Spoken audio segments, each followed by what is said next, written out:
Hello, my dear friend, how are you doing? This is your servant, Father Anthony, coming your way again. God bless you for keeping faith and listening to me always. Today I want us to discuss something about the promise of God that will never, ever be denied. When God promises you, it will surely come to pass no matter what, and no matter when. You will see the promise of God, and I assure you. After reflecting on the Acts of the Apostles, chapter 1, when Peter realizes that there was a problem, one of the 12 had betrayed Jesus and had died by committing suicide. And Peter said, "Let us bring someone else to replace him." And the person who got the slot was Matthias, the meaning of his name, the gift from God. What has that got to do with you and me? Day in and day out, we desire, we aspire, and we struggle towards fame. We pray for God's blessings. We ask for so many things. But like Matthias, he followed Jesus for 3 years and was not part of the 12. But with his patience, he kept following Jesus, and that day he became one of the apostles. What is happening to you? This is what I want us to discuss. Some people have really followed Jesus for a long time. They are not getting married. They are not getting partners. Some are married. They are not getting children. Some have not gotten schools yet they apply for almost every scholarship. They qualify, but they don't get it. Some are praying for health. They are not finding it. So like Matthias, he followed Jesus for 3 years and counting. But finally, his day came. He has promised he will never fail. I don't know what you are going through. Failures, disappointments. The only thing you need to do is to keep following Jesus.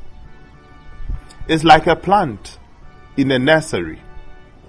If you keep surviving in a nursery, there is a likelihood that you will be replanted on the farm. Why do you want to desert the nursery and wither and die? Jesus may seem to delay, but I'm 100% sure once he has promised, he will not fail. I remember when I was young, we were traveling for an excursion. I got there early enough, but I remember very well our leader asked me to do 1, 2, 3 errands for him. When I came back, the bus was full. I was so disappointed. I wanted to just stand in the bus, but the driver said, "Hey, no overloading." I respected his decision and got down. But when I was waiting, someone told me, "The bus is full, go home." But I didn't want to. I decided to just stay around. It took me an hour and 2. When the parish priest was passing by with his car, he asked me why I was sitting there. And I told him my story. He asked me to get into his car, and he took me along. Do you know what happened? I'll tell you.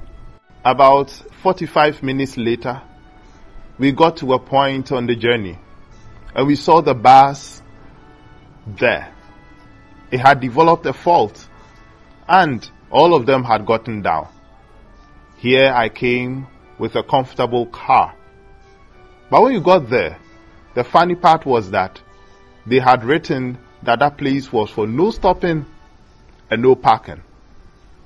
My priest said, "Well, then let us go on, and I'll drop you at the destination. The rest will come later." I got there some few minutes before the rest got in. The one who couldn't get the bus was there first. When he promises, he will not fail. Because I kept serving no matter what. This can happen to you. It might seem trivial, but the heaven's own can be so meager. It can be so mega and it can be so much for you. Can you think about this? Don't leave the nursery. Keep yourself planted wherever you are. Like Matthias, it will take 3 years, but you will finally still be part of the apostles. Don't give up.